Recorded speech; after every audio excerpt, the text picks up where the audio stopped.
कि हम लोग स्वार्थी हैं कि परमात्मा हे भगवान हे नारायण सबको सद्बुद्धि देना, नहीं तो सबका इस तरह से कल्याण तो होना नहीं है। हमारे सनातन में कुछ तो है जिसकी वजह से वो आ रहे हैं और वो छोड़ के आ रहे हैं, उस चीज को त्याग रहे हैं। तो इसका मतलब ये हुआ कि हम उनका जूठा खाने जा रहे हैं, हम उनकी जूठन के लिए परेशान हो रहे हैं, जिसको वो त्याग रहे हैं, जिसको वो छोड़ रहे हैं। तो हमारी ज़िंदगी में यज्ञ की क्या मान्यता है, यज्ञ क्यों होना चाहिए, क्या वजह है, क्या कारण होता है, क्या ये कोई साइंटिफिक रीज़न भी होते हैं या सिर्फ यज्ञ जो है वो परमात्मा के लिए ही किया जाता है। अब इसमें जानकारी आम लोगों तक नहीं पहुंचती क्योंकि आहिस्ता आहिस्ता हम वेस्टर्न कल्चर की ओर जा रहे हैं, हम अपने कल्चर सनातनी धर्म को भूलते जा रहे हैं। पर असल में जो यज्ञ बार बार करते हैं, स्पेशली उनके लिए करते हैं जिन्होंने हमारे लिए अपनी जान दे दी। आज उनसे ये जानने की कोशिश करते हैं कि आखिरकार यज्ञ की मान्यता है क्या। बाबा जी पहले तो आपका बहुत बहुत स्वागत है। जी नमस्कार। मैं ये जानना चाहूँगी कि यज्ञ जो है, और मेरे साथ साथ दर्शक भी, कि यज्ञ की मान्यता क्या है, क्या इसके पीछे कोई साइंटिफिक रीज़न भी है या हम ईश्वर को प्राप्त करने का ये एक माध्यम है? जी, ईश्वर को प्राप्त करने का माध्यम तो ये है ही, ये तो सीधा सीधा स्पष्ट दिखाई देता है। लेकिन फिर भी वास्तव में हमारे जीवन में हम लोग बहुत सारे कामनाओं से संबंध रखते हैं। हम लोग कुछ ना कुछ चाहते हैं, क्योंकि इंसान हैं, मनुष्य हैं। तो इसके लिए शास्त्रों में वर्णन किया गया है कि अगर आपको क्या क्या आवश्यकताएं हैं जीवन में, कुछ इस प्रकार की जो वास्तव में सुलभ तो हैं सृष्टि में, लेकिन दुर्लभ इसलिए हो जाती हैं कि हम उन तक पहुंच नहीं पाते, वो हमारे जीवन में कैसे उपलब्ध हों। तो इसी तरह से बहुत सारी चीज़ें और मार्ग बताए गए हैं यज्ञ के।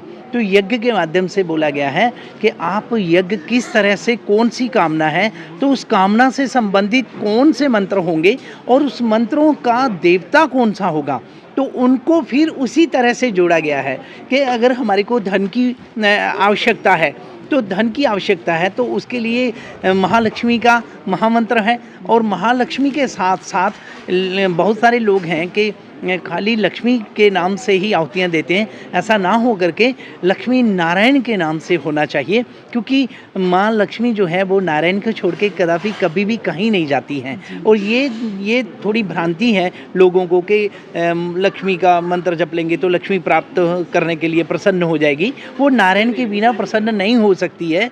वो कोई सर्वसाधारण स्त्री भी अपने परिवार को छोड़ के कहीं ऐसे किसी का निमंत्रण स्वीकार नहीं करती, तो वो तो माँ जगदम्बा है, तो वो तो नारायण को छोड़ के कैसे जा सकती है। तो इसीलिए हमारे जीवन में क्या हमें मनोकामना की पूर्ति हमारी चाहिए, हमारे को क्या चाहिए, तो उसी संबंध में हमारे को मंत्र भी शास्त्रों में बताए गए हैं कि शास्त्रों के द्वारा ये बोला गया है कि आप यज्ञ करें और उन देवी देवताओं को प्रसन्न करें जो इससे संबंध रखते हैं। तो जब हम यज्ञ की आहुतियाँ, सामग्रियाँ देते हैं अग्निदेव के द्वारा, यज्ञ की जो आहुतियाँ हैं जब हम अग्निदेव के द्वारा उन महा देवताओं को देते हैं जिनसे हमें कामनाओं की पूर्ति करनी है, तो उनको आहुतियाँ मिलने के बाद जब हम उन्हें प्रसन्न करते हैं तो शास्त्रों में यही वर्णन है कि आप उन देवताओं को प्रसन्न करें, और जब वो प्रसन्न हो जाएंगे तो उनको प्रसन्न होने के बाद आपको वरदान दिया जाता है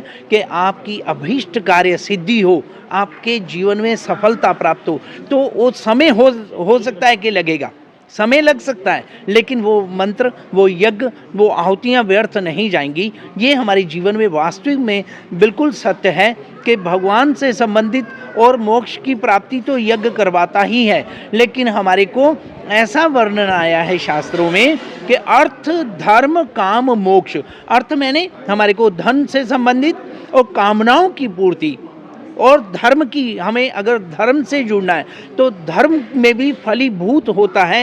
यज्ञ में इतनी क्षमता है कि ये आपको वरदान देता है कि आप धर्म में रहिए और धर्म के द्वारा अपना कर्तव्य का पालन करते हुए अपने अभिष्ट कार्य की सिद्धि को प्राप्त करें, और मोक्ष की प्राप्ति भी करवाता है। क्योंकि यहाँ पे यज्ञों का शास्त्रों में इतना वर्णन आया है कि यज्ञ के द्वारा भगवान श्री राम प्रभु जी प्रकट हुए कैसे, कि महाराजा दशरथ ने यज्ञ किया और गुरु वशिष्ठ जी ने पुरोहित जो थे श्रृंगी ऋषि इसमें एक्सपर्ट थे, इसमें माहिर थे यज्ञ करवाने में, कि पुत्रेष्ठी मतलब संतान की प्राप्ति के लिए यज्ञ करवाया जाए, और वही मंत्र दिए गए। तो यज्ञ नारायण प्रकट हो करके प्रसाद लेकर के आए और महाराज दशरथ जी को दिया गया।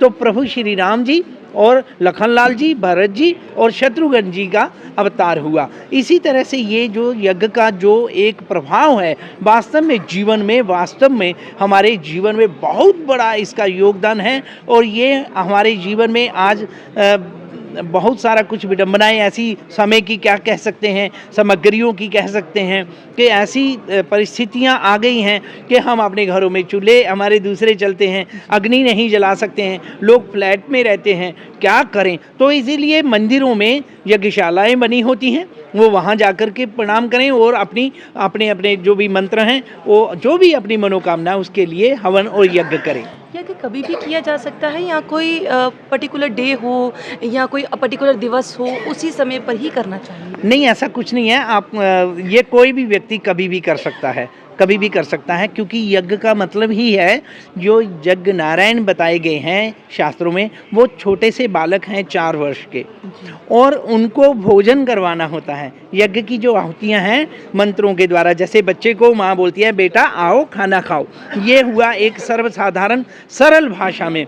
ऐसे ही मंत्र हैं उस यज्ञ नारायण के नाम के, उन यज्ञ नारायण को बुला के मंत्रों के द्वारा वो चरु की आहुतियाँ जो विधान किया गया है कि तिल है, जौ है, पंचमेवा है, शक्कर है, या फिर घृत है, इसी प्रकार से वो चीज़ें मिश्रित करके सब यज्ञ नारायण भगवान को अग्निदेव के द्वारा वो पहुंचाई जाती हैं। तो वो जब बच्चा प्रसन्न होता है तो फिर वो प्रसन्न होकर के जैसे माँ के गले लग जाता है, माँ की गोदी में बैठ जाता है।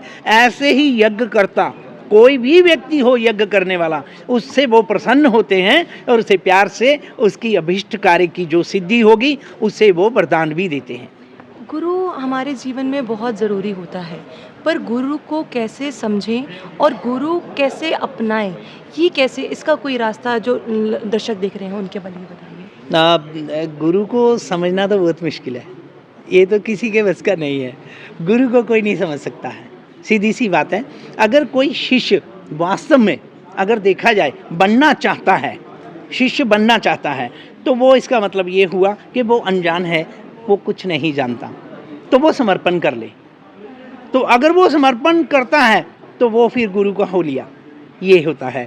अगर वो समर्पण नहीं करता है, ज्ञानी है, जानकार है, तो फिर उसे अपने जीवन में उसी प्रकार का गुरु की खोज होगी, क्योंकि वो इतनी जल्दी सरलता से समर्पण करेगा नहीं। अगर जानकार होगा, समझदार होगा और ज्ञानी है तो वो अपने जीवन में समर्पण इतनी जल्दी नहीं करेगा। अब उसके जीवन में समर्पण कैसे होगा? तो उसके जीवन में समर्पण ऐसे होगा कि वो जो गुरु हैं वो या तो उसे कोई चमत्कारी ऐसा कोई प्रभाव दिखाएंगे तो वो चमत्कार से प्रभावित होगा तो ही वो समर्पण कर पाएगा, नहीं तो नहीं। तो आज के इस वर्तमान युग में चमत्कार वाले तो बहुत मिल जाएंगे, लेकिन वास्तविक सत्य जो है, जिसे वास्तविक सत्य कहा गया है, जिसे कहा गया है कि अंतरात्मा की भूख, जिसे कहा गया है कि अंतरात्मा से संबंधित, क्योंकि ये जो गुरु हैं, गुरु का मतलब होता है 2 शब्द है, गुरु। पहला शब्द ये कहता है कि अंधकार, और रू मैंने प्रकाश, जो अंधकार से प्रकाश की ओर ले जाए उसे गुरु कहा गया है।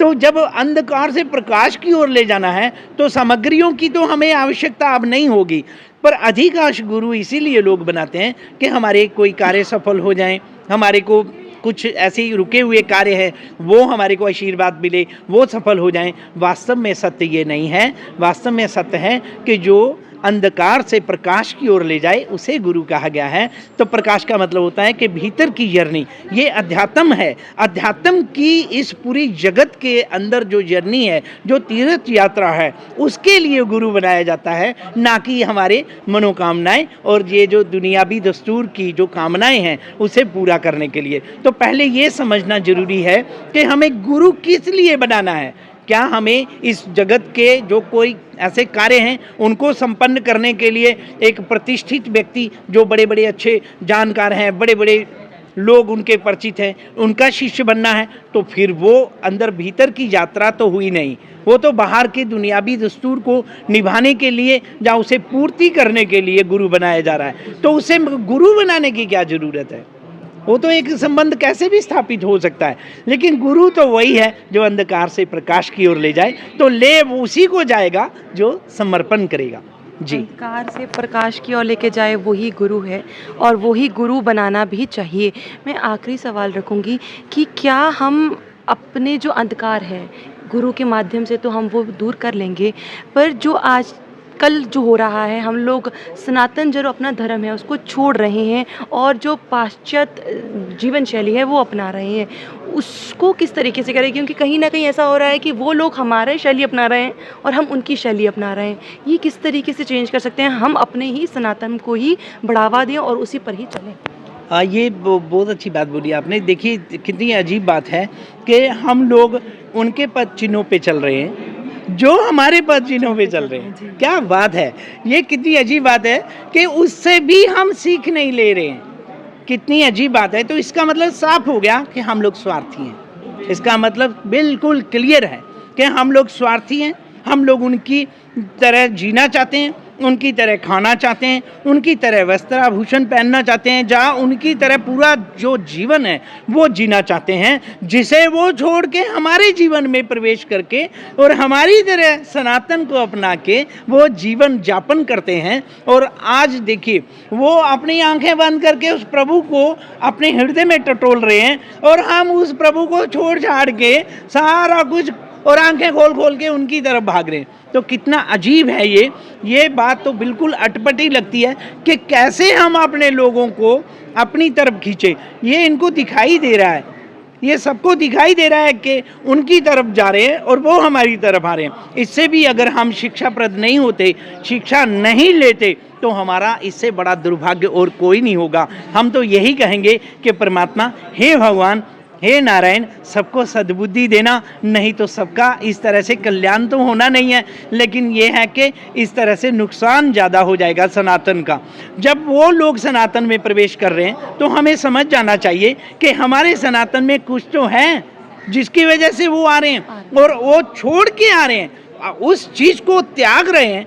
तो इसका मतलब ये हुआ कि हम उनका जूठा खाने जा रहे हैं, हम उनकी जूठन के लिए परेशान हो रहे हैं, जिसको वो त्याग रहे हैं, जिसको वो छोड़ रहे हैं। तो यहाँ पे भी हमारी बुद्धि काम नहीं कर रही, हमें अकल नहीं आ रही कि हम क्या करने जा रहे हैं जिसे वो छोड़ के यहाँ आ रहे हैं। तो हमारा सनातन वास्तव में पूजनीय है और वो उस जगह पे ले जाएगा वास्तव में जहाँ ऋषि मुनि साधु संत महात्मा विराजमान होते हैं। आज हम अपने नाम के साथ, आज देखिएगा कि हर व्यक्ति के नाम के साथ कोई ना कोई ऋषि मुनि का गोत्र जुड़ा होता है, कोई ना कोई किसी न किसी तरह से कोई किसी न किसी ऋषि का संतान माने जाते हैं।